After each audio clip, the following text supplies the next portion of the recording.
بسم اللہ الرحمن الرحیم۔ السلام علیکم۔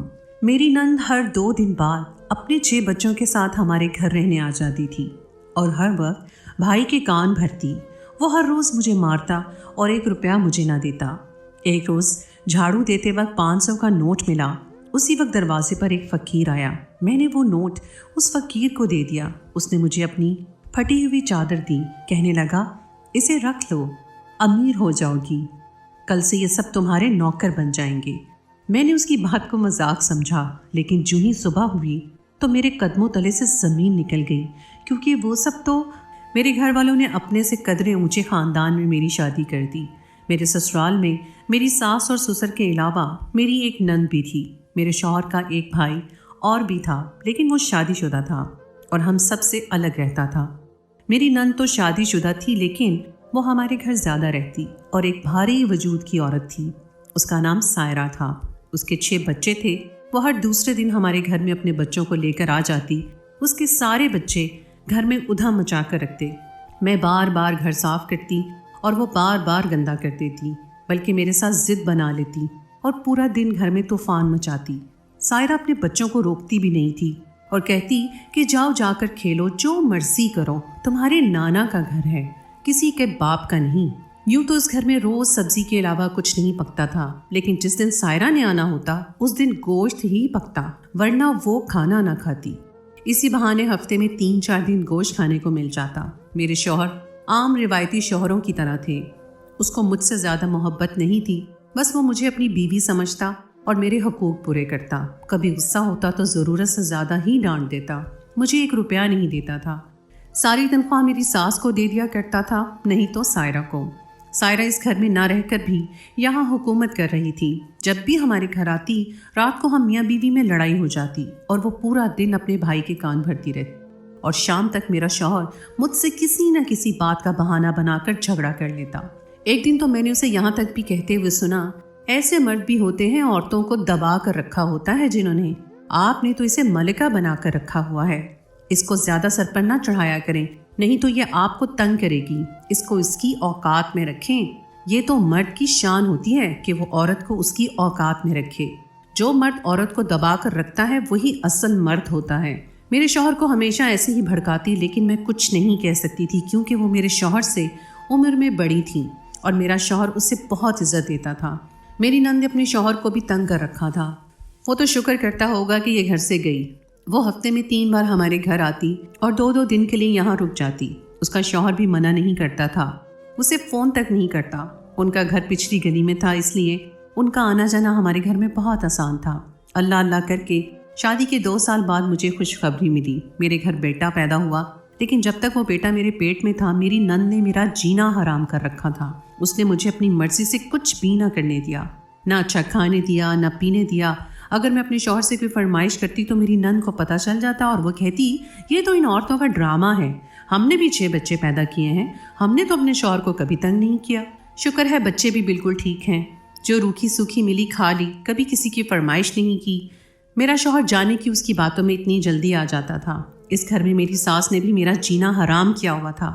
میرے سسر بھی دن رات اپنی بیٹی کی تعریف کرتے نہیں تھکتے تھے۔ میں اس گھر میں آ کر بہت پچھتا رہی تھی، لیکن میں کچھ کر بھی نہیں سکتی تھی، یہاں تک کہ میں ایک بیٹے کی ماں بن گئی۔ سوچا کہ میں نے اس خاندان کو وارث دے دیا ہے، شاید اب یہ میری عزت کر لیں، لیکن ایسا بھی نہ ہوا۔ بیٹا پیدا کرنے کے بعد میری اوقات میں کوئی فرق نہیں آیا۔ میرے بچے کے ساتھ بھی اس گھر میں بہت غیروں والا سلوک کیا جاتا تھا۔ وہ اس گھر کا وارث تھا، میری پہلی اولاد تھی اور ایک بیٹا تھا، لیکن پھر بھی اس کی کوئی اوقات نہیں تھی، جبکہ میری نند کی 5 بیٹیاں اور ایک بیٹا تھا۔ میری ساس اور سسر ہر سال میری نند کے بچوں کے لیے سردیوں اور گرمیوں کے کپڑے بناتے تھے، جبکہ میرے بیٹے کو تو پیدا ہونے پر بھی ایک سوٹ تک نہیں دیا۔ جب میں نے اپنے شوہر سے بات کی تو اس نے میری نند کے بچوں کے پرانے کپڑے مجھے تھما کر کہا یہ کپڑے ہی پہنا دو، اس نے کون سا باہر جانا ہے، ابھی تو بچہ ہے، ویسے بھی گلی میں گرے گا تو کپڑے گندے ہی کرے گا۔ بات پرانے کپڑوں کی نہیں تھی، بات اس کے رویے کی تھی۔ آخر میں نے ان لوگوں کا کیا بگاڑا تھا؟ ایک دن میں نے اپنے بیٹے کے لیے کچھ بنا کر لے جا رہی تھی کہ میری نند کی ایک بیٹی نے مجھے دھکا دیا اور کھانا زمین پر گر گیا۔ میں نے اسے ڈانٹا کہ کیا تم دیکھ کر نہیں چل سکتی؟ میرا اتنا کہنا تھا کہ میرے گھر میں فساد بن گیا۔ میری نند بری طرح چلانے لگی، یہ ہوتی کون ہے میری بیٹی پر ہاتھ اٹھانے والی؟ इसने मेरी बेटी को हाथ कैसे लगाया? मेरे शौहर ने सबके सामने मेरे मुंह पर थप्पड़ दे मारा और कहा कि इसके बहुत पर निकल आए हैं, मैं इसको सही कर दूंगा। मेरी सास भी कहने लगी कि हम तो शक्ल देख कर ले आए थे, लेकिन ये तो चुड़ैल निकली, इसके हालात देखो। ससुर कहने लगे, बेटा तुम दूसरी शादी क्यों नहीं कर लेते, इस औरत से अपनी जान छुड़वाओ। तभी हमारे घर के दरवाजे पर दस्तक हुई। मेरा शौहर देखने गया, लेकिन बाहर कोई नहीं था। खैर उस दस्तक ने मुझे बचा लिया, क्योंकि उसके बाद सब अपने अपने कमरों में चले गए। मैं उठी तो मेरा बेटा प्यार से बोला, आप परेशान ना हो मामा, मुझे भूख नहीं लगती। उस दिन मेरा दिल इस कदर टूट गया कि मैं बता भी नहीं सकती। मैंने आसमान की तरफ देखा और सवाल किया कि आखिर मेरा क्या कसूर है। अगला दिन एक आम दिन की तरह शुरू हुआ। मैं सहन में झाड़ू लगा रही थी जब मुझे 500 रुपये का नोट मिला। मैं वो नोट लेकर उस घर के किसी भी शख्स को देती तो उसने चुप करके रख लेना था, पर सोचा कि इस नोट को अपने पास रख लेती हूँ, अपने बेटे के लिए खाने पीने की कोई चीज़ ले लूँगी। वैसे भी वो बेचारा तरसता ही रहता था। इतने में किसी ने दरवाजे पर सदा लगाई, है कोई अल्लाह के नाम पर देने वाला? मैं 4 दिन से भूखा हूँ, कोई अल्लाह का बंदा मुझे कुछ खिला दे। सोचा ये अल्लाह के नाम पर मांग रहा है, पहला हक इसी का है। वो एक बूढ़ा फ़कीर था, उसकी हालत वाकई बहुत बुरी थी। उसने गंदी सी फटी हुई चादर ओढ़ रखी थी। मैंने उसे 500 रुपये का नोट पकड़ा दिया और कहा, अपने लिए कुछ ले लेना बाबा। और वो वापस जाने लगा। तब उसने कहा कि बेटी रुक जाओ। उसने अपनी चादर उतार कर मेरी तरफ बढ़ाई और कहने लगा, ये अपने पास रख लो। मैंने कहा, नहीं, मैं आपकी चादर का क्या करूँगी, वैसे भी बहुत सर्दी है। उसने कहा, तुमने मुझे 500 रुपये भी दे दिए, मुझे लोग 5 रुपये से भी ज़्यादा नहीं देते। मैं कल भी इस घर में खैरात मांगने आया था, जब ये सब लोग तुम्हारी तजलील कर रहे थे। मैंने दरवाजे पर दस्तक दी और यहाँ से चला गया। तुम्हारे चेहरे पर भी ज़ख्मों के निशान लगे हैं। ये चादर अपने पास रख लो, देखना कुछ ऐसा हो जाएगा कि ये लोग तुम्हारे ग़ुलाम हो जाएंगे। मुझे चादर पकड़ा कर वो वहाँ से चला गया। उसने कोई और बात नहीं की। मैं उसे पुकारती रह गई, लेकिन उसने मेरी बात ही नहीं सुनी। मैंने चादर की तरफ देखा तो वो वाकई पुरानी लग रही थी। मैंने उसको अपने कमरे में जाकर रख दिया। आज का दिन गुजर गया। रात को सायरा फिर हमारे घर आ गई। रात का खाना खाकर सब लोग सो रहे थे तो मैं फ़कीर की बातों के बारे में सोच रही थी। मैं ये नहीं सोच रही थी कि जो उसने कहा है वो सच हो जाएगा। वो ज़रूर मजाक कर रहा था। मैं तो उसकी बात पर हंस रही थी कि जब उसने कहा कि सब तुम्हारे ग़ुलाम हो जाएंगे। मैं दिल ही दिल में कहने लगी कि अगर सब मेरे ग़ुलाम हो जाएंगे तो मैं उनसे बदला ज़रूर लूँगी। इन लोगों ने मुझे बहुत तंग किया है, मेरे बच्चे को भी खून के आंसू रुलाए हैं। मैं यही सोचते सोचते सो गई। जब सुबह उठी तो फिर से किचन की तरफ बढ़ी। मुझे पता था आज सायरा आई हुई है। उसके बच्चों को सुबह नाश्ते में सिर्फ अंडे पराठे पसंद हैं और माशाल्लाह से वो खाते भी ज़्यादा थे, इसलिए मुझे जल्दी काम शुरू करना था। मैं काम में लगी थी कि सायरा वहाँ आई और किचन के दरवाजे पर खड़ी होकर मुझे देखने लगी। मैं दिल में सोचने लगी कि ज़रूर कोई ऐसी बात करेगी जिससे मेरा दिल जलेगा या मुझ में कोई कीड़ा निकालेगी कि तुम क्या कर रही हो, अभी तक तुमने नाश्ता नहीं बनाया। लेकिन जब उसने ज़ुबान खोली तो मेरा मुंह खुले का खुला रह गया। भाभी आप नाश्ता क्यों बना रही हैं, मुझे कह दिया होता। मैं हैरान होकर उसे देखने लगी। उसने मुझे आज तक भाभी नहीं कहा था, हमेशा मुझे मेरे नाम से पुकारा था, बल्कि कभी कभी तो नाम की जगह मनहूस कहकर मुझे पुकारती। मुझे हैरानगी हुई जब उसने प्यार से मुझे भाभी कहा। मेरे हाथ से सामान लेने लगी और कहने लगी कि नाश्ता वो बनाएगी। मुझे लगा वो मजाक कर रही है। वो बिल्कुल संजीदा थी। उसने मेरे हाथ से सामान लिया, नाश्ता बनाने लगी। मैं किचन से बाहर निकली तो सामने मेरी सास खड़ी थी। मैं समझी कि वो शिकवा करेगी कि तुम्हारे होते हुए सायरा नाश्ता क्यों बना रही है, लेकिन मेरी सास ने बहुत प्यार से मेरे सर पर हाथ फेरा और कहा, बेटा रात को नींद कैसी आई, खड़ी क्यों हो, बैठ जाओ, स्वेटर क्यों नहीं पहना, मैं तुम्हारे लिए स्वेटर लेकर आती हूँ। मेरी सास मेरे लिए स्वेटर ले आई और मुझे बैठने को कहा। उसने मेरा माथा चूमा और मुझे अपने पास बिठा लिया। मैं तो हैरान परेशान रह गई कि ये हो क्या रहा है। कहीं मुझसे कोई गलती तो नहीं हो गई, कहीं सब मुझे जान से मारने वाले तो नहीं। मुझे फ़ौरन अपने बेटे का ख्याल आया। मैंने कहा, मेरा बेटा कहाँ है? मेरी सास ने कहा, वो तुम्हारे अब्बू के साथ सुबह की सैर पर गया है। मेरे ससुर रोज़ सुबह की सैर पर जाते थे। मेरा बेटा उनके साथ जाने की ज़िद करता था, लेकिन मुझसे कभी नहीं लेकर जाते थे। कहते थे कि मैं इसको अपने साथ लेकर नहीं जाना चाहता, ये रास्ते में मुझे तंग करेगा, खाने पीने की चीज़ें मांगेगा। लेकिन आज वो खुद उसे लेकर गए थे। ये बात काबिल कबूल नहीं थी। मैं कोई ख्वाब देख रही हूँ, लेकिन ये ख्वाब नहीं था। और सबसे ज़्यादा हैरानगी तब हुई जब मुझे मेरे शौहर ने मुझे आवाज़ देकर बुलाया। मैं अंदर कमरे में गई तो मेरे शौहर वहाँ खड़े थे और कहने लगे, नाश्ता कमरे में ही लेकर आओ, हम दोनों नाश्ता करेंगे। मेरा तो मुंह खुले का खुला रह गया। शादी के दूसरे दिन भी मेरे शौहर ने मेरे साथ बैठकर नाश्ता नहीं किया था। आज उसे मेरे साथ नाश्ता करने की क्या सूझी थी? मैं हैरान होकर देख रही थी। वो मेरी सिमत पलटे। मुझे लगा यही कहेंगे कि बेवकूफ़ औरत, ऐसे क्या देख रही हो, जाओ जाकर नाश्ता लगाओ। लेकिन वो मेरे करीब आए और बड़े प्यार से मेरे चेहरे को अपने हाथों से पकड़कर मेरी आंखों में देखकर बोले, क्या बात है, तबीयत तो ठीक है? मेरे आसपास क्या हो रहा था मुझे कुछ समझ नहीं आ रहा था। मेरे शौहर ने मुझे अपने पास बिठा लिया और मेरी पेशानी पर हाथ लगाकर चेक करने लगा कि मुझे बुखार तो नहीं। मेरी नंद हमारे लिए बहुत अच्छा खाना कमरे में ही ले आई। मेरा बेटा भी कमरे में दाखिल हुआ जो मेरे ससुर के साथ सैर करने गया था। उसके हाथ में बहुत सारे खाने पीने की चीज़ें थीं। वो बहुत खुश नज़र आ रहा था। मेरी आंखों में आंसू आ गए। मुझे लगा मैं ख्वाब देख रही हूँ। मेरी आंखों में आंसू देखकर मेरा शौहर तड़पने लगा। उसने मुझसे एक ही सांस में कई दफ़ा पूछा कि तुम रो क्यों रही हो, तुम्हें कोई मसला है, किसी ने कुछ कहा है, मुझे बताओ जिसकी वजह से तुम रो रही हो, मैं उसे जान से मार डालूंगा। मैं मज़ीद हैरान हो रही थी कि मेरा शौहर किस किस्म की बातें कर रहा है। ऐसी बातें तो मेरा शौहर कभी नहीं करता। मेरे शौहर ने मुझे कहा कि शाम में तैयार रहना, मेरा बेटा और हम लोग सैर करने जाएंगे, और हाँ, मुझे थोड़े से पैसे दे दो। जब मेरे शौहर ने ये बात कही तो मैं हैरान हो गई। मैंने कहा, पैसे? मैं आपको कहाँ से पैसे दूँ? उसने कहा, तुम्हारे पास ही तो हैं पैसे। मैं सोचने लगी, मेरे पास 1 रुपया भी नहीं। मेरे शौहर ने तो आज तक मुझे पैसे नहीं दिए, फिर मैंने पैसे कहाँ से लेने थे? मैंने अपने शौहर से पूछा कि आप किन पैसों की बात कर रहे हैं? तब उन्होंने एक बैग की तरफ इशारा करके कहा कि वहाँ से दो। उस बैग पर फ़कीर की चादर भी पड़ी थी। मेरा दिल अचानक से बैठ गया। क्या ये इसकी वजह से हो रहा था? मुझे इस फ़कीर के अल्फाज याद आए जब उसने कहा था कि तुम अमीर हो जाओगी, ये सब लोग तुम्हारे ग़ुलाम हो जाएंगे। इसका मतलब फ़कीर ने जो कहा था वो सच था। उस बैग में मेरे कुछ पुराने कपड़े पड़े हुए थे जिनको मैं बार बार पहनती थी, लेकिन आज जब बैग खोला तो मैं हैरान होगी, वो बैग तो नोटों से भरा हुआ था। मेरा शौहर कहने लगा, सोच क्या रही हो, इसमें से पैसे निकाल कर दो। मेरा शौहर ऐसे पेश आ रहा था जैसे मैं रोज़ इस बैग में से पैसे निकाल कर देती हूँ, और हमारे घर में इसका होना एक बहुत ही नॉर्मल सी बात है, जैसे आज तक उसने कभी गुस्सा ही ना किया हो, जैसे हम हमेशा से इसी तरह से रह रहे हों। मेरे शौहर ने कहा कि मुझे शाम को तनख्वाह मिलनी है, मैं सारी तनख्वाह तुम्हारे हाथ पर रखूँगा, आज हम सैर करने जाएंगे। मेरा शौहर जब काम के लिए रवाना हो गया तो मैं बाहर निकली। जब बाहर का मंजर देखा तो मेरी आंखें फटी की फटी रह गईं। मेरी नंद सहन में झाड़ू लगा रही थी।